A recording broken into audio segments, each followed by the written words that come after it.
Oke, buka mulai ya. Assalamualaikum warahmatullahi wabarakatuh. Selamat pagi semuanya. Waalaikumsalam warahmatullahi wabarakatuh. Oke, hari ini kita akan belajar tentang konsentrasi larutan. Sudah Google bagikan di Google Classroom masing-masing sama absennya sekalian, ya kan? Sudah absen? Sudah, Bu. Oke. Konsentrasi larutan ini nantinya berfungsi untuk kalian biar tahu, misalnya kalian makan sesuatu atau menggunakan produk apa gitu, itu biar tahu campurannya itu apa aja. Jadi kita bahas tentang konsentrasi larutan ini, fungsinya untuk itu. Kalian pernah coba beli alkohol atau beli cuka, iya nggak? Kan di situ ada tulisannya persenannya itu.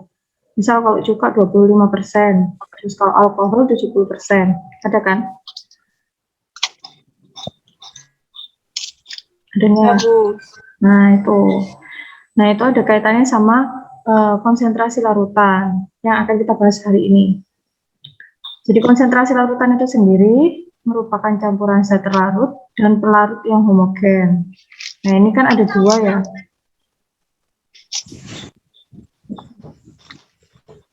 Nah, ini kan ada dua, zat terlarut sama zat pelarut. Kalian pernah bikin larutan gula, ya kan? Pernah kan? Ya. Nah, zat terlarut itu zat yang paling sedikit. Zat terlarut itu zat yang sedikit, sedangkan zat pelarut itu zatnya yang jumlahnya banyak. Kalau kalian bikin larutan gula, berarti kan gula dan air. Nah, yang sebagai zat terlarut itu yang apa? Gula. Nah, pintar. Kalau zat pelarutnya apa? Berarti Air. Air. Nah, seperti itu. Jadi kalau larutan gula, ini kan kalau dicampur, dia kan tidak atau menyatu menjadi satu dan tidak dapat dibedakan. Nah, itu namanya campuran homogen. Nah, terus ini ada juga contoh lain, udara terdiri dari campuran gas seperti O2, CO2, NO2, dan Oke, lanjut ya. Konsentrasi larutan. Nah, ini ada yang konsentrasinya lebih besar, itu berarti nanti larutannya disebut larutan pekat. Kalau yang konsentrasinya lebih kecil, nanti akan disebut dengan larutan encer. Nah, tadi kan cukanya 25%. Terus alkoholnya berapa? 70. Alkoholnya 70%. Nah, kalau cuka 25% ini, nah ini contohnya. Jadi kalau konsentrasinya lebih besar, berarti dia larutannya pekat. Kalau konsentrasinya lebih kecil, berarti dia larutannya encer. Contohnya tadi, cuka kan 25%, alkoholnya 70%. Nah, maksudnya dari cuka 25% adalah berarti larutan itu mengandung 25 gram cuka dalam 100 gram larutan. Tuh. Sama, kalau alkoholnya juga sama. Berarti alkohol 70% itu 70 gramnya itu alkohol tiap 100 gram larutan. Jadi lebih banyak mana? 25 gram cuka atau 70 gram alkohol? 70. Nah, 70. Berarti manakah yang lebih pekat? Alkohol, Bu. Nah, berarti alkohol merupakan larutan pekat, sedangkan yang cuka berarti larutan encer. Oke, terus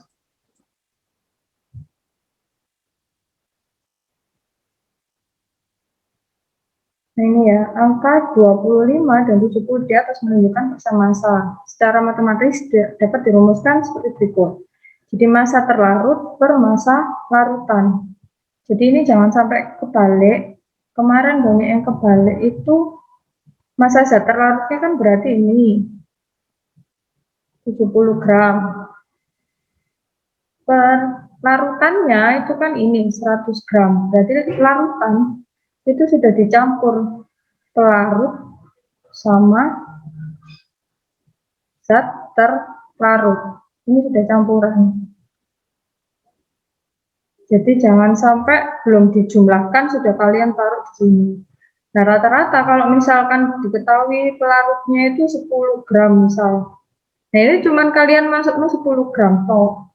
Padahal kan ini larutan. Nah, larutan kan sudah ditotal sama zat terlarut yang di atasnya. Itu ya, dikali 100. Jadi nanti berapa persen? Itu. Terus sama kalau yang persen volume.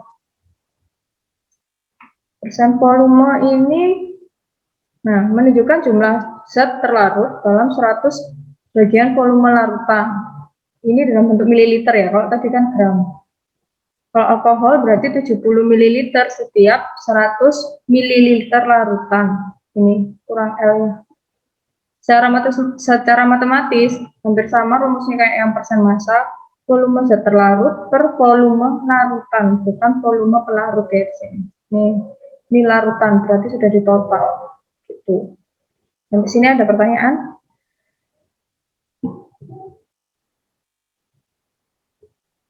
Belum ya? Oke, lanjut. Belum ada, Bu. Nah, tadi kan kalian sudah belajar tentang ini tiap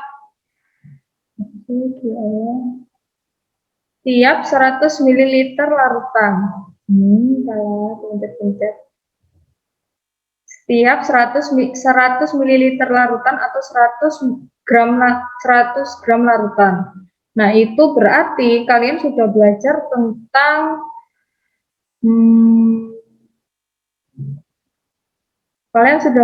tentang bagian per ratusan atau namanya BPR. Bagian per ratusan. Nah, ini ada lagi bagian per juta sama bagian per miliar. Jadi kalau bagian per juta berarti pembandingnya nanti adalah juta atau 10 pangkat 6.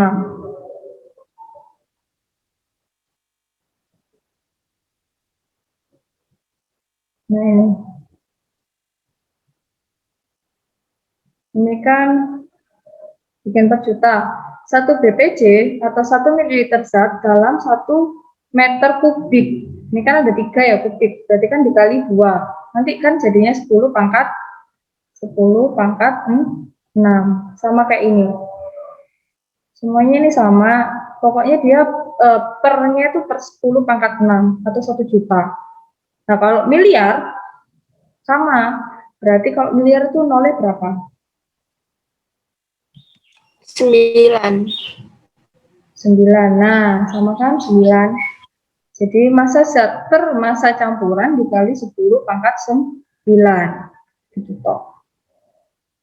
Udah paham ya? Yang tadi pertama itu persen massa sama persen volume itu anggap aja sama kayak bagian per 100. Jadi pengkalinya itu 100. Nah, kalau per juta berarti pengkalinya 10 pangkat 6. Kalau per miliar berarti dikali 10 pangkat 9. Gitu toh. Lanjut ya. Terus Ya.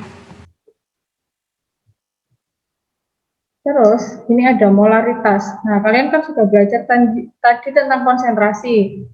Nah, di konsentrasi itu ada yang namanya molaritas, menyatakan jumlah mol zat terlarut dalam 1 liter larutan. Nah, ini bisa kalian hitung. Nah, ini dari mol. Kalian kan kemarin sudah belajar tentang mol. Kita bahas ini aja dulu. Misal ini kan NaCl 2 molaritas. Atau 2 molar ya, M besar. Jadi molaritas itu disimbolkan dengan M besar. Menyatakan jumlah mol zat terlarut dalam 1 liter larutan. Jadi NaCl 2 molar. Jadi satuannya dibacanya itu molar.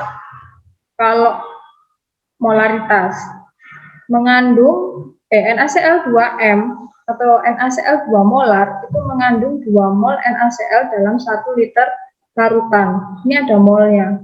Masih ingat rumus mol? Lupa. Mol. Coba saya.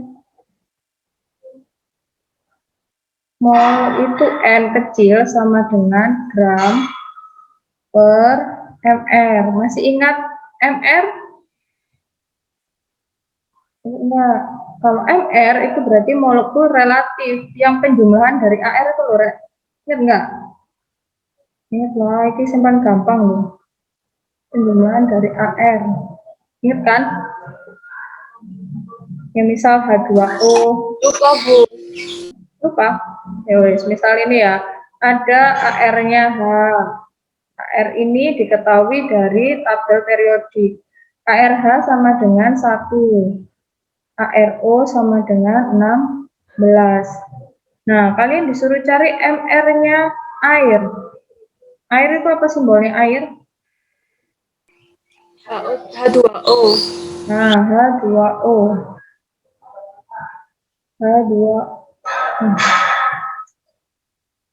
H2O. Hanya di sini ada berapa? Hanya di sini ada berapa? 2. 2. Maka cari MR-nya. 2 dikali AR-nya H. AR-nya H. O-nya ada berapa? 1. O-nya cuma ada 1. Berarti tinggal dikalikan 1 dikali AR-nya O. Tinggal dimasukkan kok. 2 dikali AR-nya H berapa ini? 2 dikali berapa? 1. 2 dikali 1 ditambah 1 dikali berapa? AR-nya O? 16. 16. Berarti 2 ditambah 16 berapa? 18. 18. Jadi MR-nya H2O itu 18.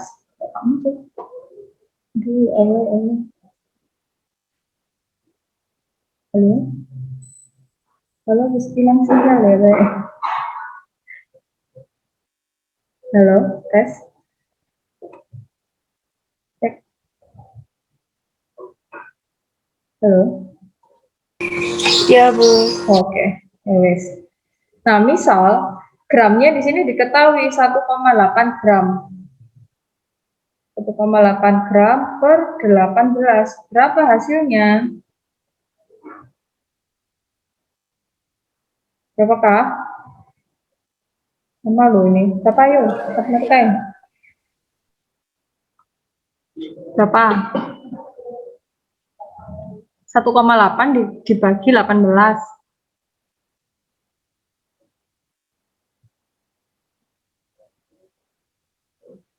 Ya Allah, lagi 0,1.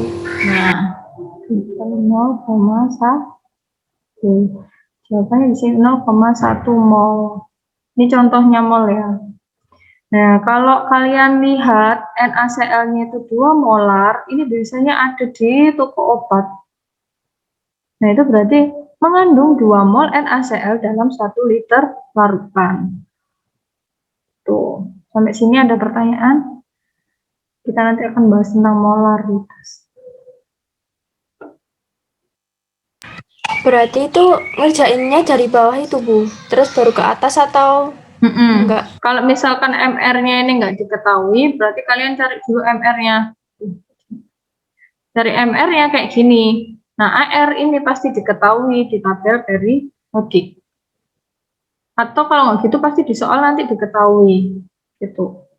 Nanti coba Bu kalau tunjukkan yang ini ya. Saya paling nggak bisa dibuka soalnya. Coba nanti dimatikan dulu terus nanti tak jelaskan yang contoh soalnya. Ini Ya, sampai Bu. sini paham ya? Lanjut dulu jelasinnya. Terus habis molaritas. Nah, ini ada rumusnya molaritas.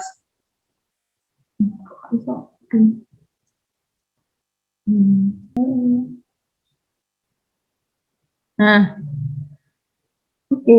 Rumusnya molaritas itu mol per volume larutan, tapi dalam bentuk liter.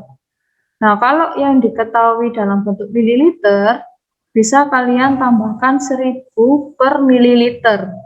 Jadi, ininya tetap mol. Tapi pernya atasnya ini 1000. Tuh. Kalau yang diketahui volumenya liter, berarti kalian pakai rumus yang atas. Kalau diketahui yang mililiter, boleh pakai yang bawah. Atau kalau yang atas sama-sama liter, kalian bisa, mau tuprek. Ini pakai gram per ml dikali 1 per volume larutan. Tapi dalam bentuk liter. Itu toh bedanya. Kalau volumenya liter berarti atasnya ini 1. Kalau volumenya itu mililiter berarti atasnya ini 1000. Itu sama kayak rumusnya molalitas. Jadi ada molaritas, terus ada juga molalitas yang bawah ini. Nah, ini molalitas. Tapi kalau molalitas itu menyatakan jumlah mol zat terlarut dalam 1 kg pelarut. Jadi kalau yang molalitas itu gram, kalau molaritas itu liter atau mililiter.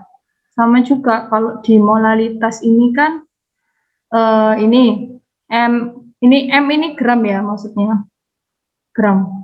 Jadi kalau dia dalam bentuk kilogram di dalam bentuk gram berarti 1. Kalau dalam bentuk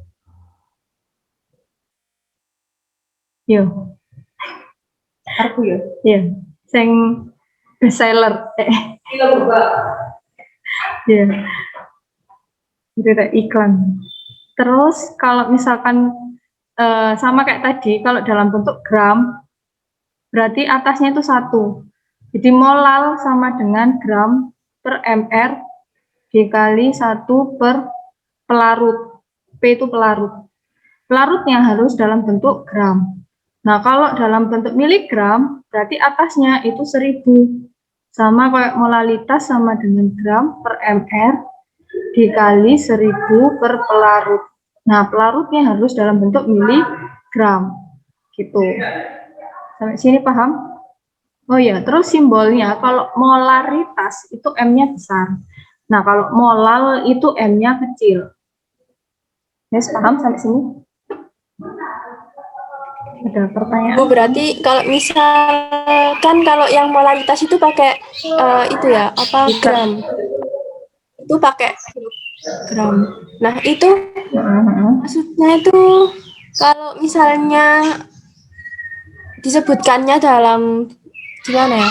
Gramnya itu gede dan itu udah masuk ke mana, Bu? Gramnya itu gede, udah masuk apa? Udah ke, maksudnya kayak misal 100 gram itu kan 1 kilo, Bu. Nah, itu dimasuknya ke molar atau mol.